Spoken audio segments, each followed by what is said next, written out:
ঝোল করবো না মামু, এই যে আমাদের রান্ধনি হিসান, কালো ঘন হবেন তো, কালো কালো হয়েছে কিন্তু আস্তে আস্তে, বুঝেছো, কোনো টেনশন নেই। দুপুরের খাবার দরকার হয়, বুঝেছেন। পুরো বাবুর হোটেল বাবুর বুঝলেন তো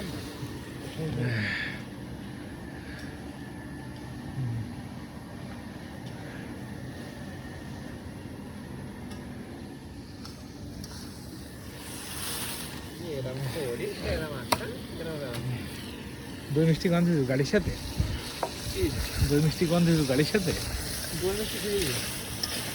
গাড়ি নিয়ে যাইতে হবে তাড়াতাড়ি।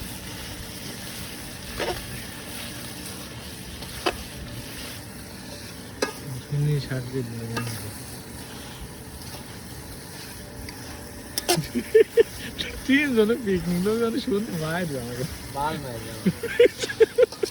খাইতে পারবেন তো।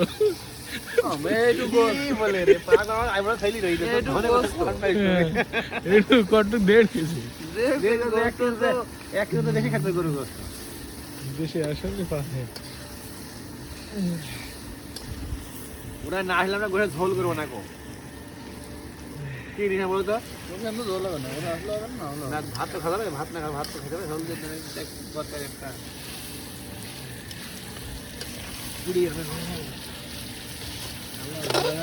পুরা ঘুনা করে